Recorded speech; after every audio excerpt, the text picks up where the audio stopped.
What's up, Ragin Nation? How's it going? This is Alex Yu, and you're watching the Ragin Ronin review. I got a review for you. Last night, I saw The Fate of the Furious, which is the 8th installment in the Fast and Furious franchise. It started back in 2001, and we're up to 8 films now. Can you believe it? And apparently, after 8, there's going to be 9 and 10.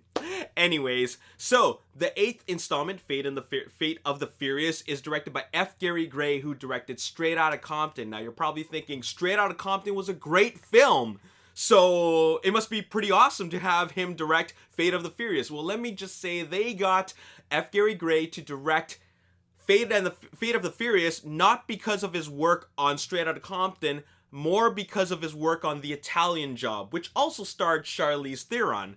But to be completely honest, it doesn't matter who you get to direct these Fast and Furious films. They're really all the same. Big action, and even bigger action. That's what you get. Now, if you don't already know, or if you're not familiar with the Fast and Furious franchise, there are, of course, 8 films now, but the first 4 films were about street racing. And it evolved and changed direction with Fast 5, and now it's no longer about street racing, it's more about Mission Impossible style action. As a matter of fact, I like to call it the sexy Mission Impossible, because they replace intelligence with sex appeal. Not just with, like, the good-looking cast members that they have in their movies, in their films, but also the sexy cars. I'm talking about all the exotics, the Ferraris, the Lamborghinis, and all that. So, like I said, they replace intelligence with nice things to look at, which include cast members and vehicles. And that's why I call it the sexy Mission Impossible, because it's no longer about street racing. It's about, essentially what it is that you got this crew. Which consists of a really a lovable cast. I actually really think of these characters as quite lovable, because you fall in love with them over the course of the time that they spent in this franchise. But anyways, you got this family. They like to call it a family, and they do some pretty unique things. They have some very unique skill sets, such as some of them are hackers, some of them know how to drive really well, some of them are just really tactical, and they know how to handle a gun, and they're just good at what they do. And some of them are really good at fighting, which you have no clue how they got like that, but they're just really good at that. And that started with Fast 5, when they started changing the direction of the franchise to become a full-on action film. Anyways, with regards to Fate of the Furious, we got the same over-the-top action. Everything is the same formula. It's exactly the same. They need to steal something, or they need to obtain a top secret type of thing. At the end of the day, their crew, their family is called upon for a mission. They reluctantly want to do it, but then of course they end up doing it. Whole lot of cliche stuff, a lot of very predictable stuff, but at the end of the day, you're not there to watch the story. You're there to watch the crazy action. I mean, they did spend $250 million to give us a lot of dialogue. They spent $250 million to create full-on vehicular destruction. So, we're talking about car chases, car races, car destruction, car everything. In Fast 5, they had a car chase involving dragging a giant metal vault. In the 6th one, they had a car chase against a cargo plane on a never-ending runway. On the 7th one, they launched they jumped an exotic vehicle from one building to another building, and now this one, they have a nuclear sub. That's how over the top it gets.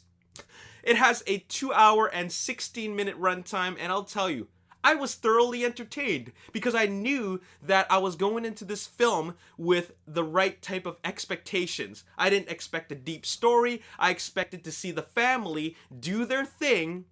I didn't expect any real major developments in the characters, except for Dominic Toretto. There was something new that was brought into the mix, a little bit of a twist.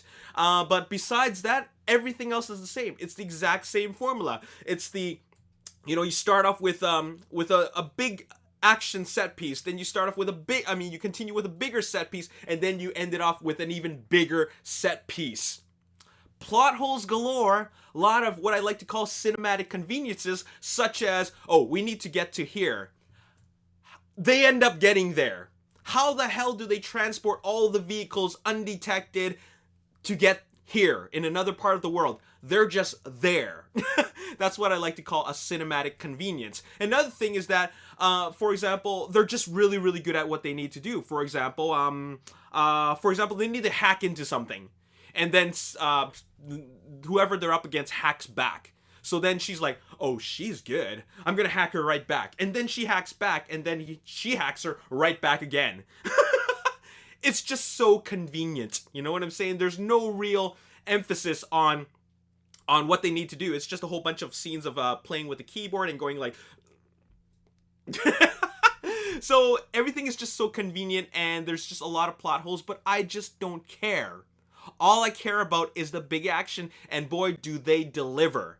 They deliver some of the most ridiculous action sequences. I'm talking about, like, they can do everything right. Whenever there are obstacles, whenever they have a problem, they can always solve it.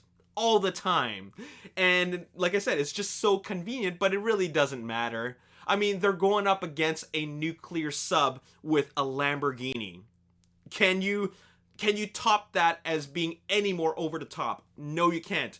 Apparently, they're going to do that in Furious 9, or Fast 9, or Fate of the 9, whatever you want to call it. But anyways, another thing I like to add is that they're bringing in more characters. They're the ever-expanding family. Characters that got introduced in the previous films are now added into the family. And I also want to mention that if you are a fan of the franchise, you'll be excited by all the cameos, but also you're going to notice that they decide to go on a very, very different direction, which doesn't make a whole lot of sense with regards to the character dynamics. Now, if you're going into this film fresh with no knowledge of what happens in the past, then you're not going to care and you'll enjoy it more. But me being a fan of the franchise, I was thinking, okay, this wouldn't happen. This wouldn't happen with the characters. It's a little bit odd, and I don't know if I accept it, but I'll just let it slide just because, like I said before, I don't even care. I'm just here for the action, and with $250 million budget on the line, they definitely deliver, and it shows. The action's ridiculous. The humor is cheesy and witty, but besides that, it's the exact same formula. And like I said, I was thoroughly entertained. Now, I won't say that this one is better than the last three. The last three is the one where they started changing directions to full-on action. I would say that this is the bottom of the last four. I'm talking 5, 6, 7, 8. I would put 5 at the top, 7 next, 6 followed by 8 being the last. So, yeah, I would say that's where it falls. It's still a very entertaining film. I'm going to give it a 7 out of 10.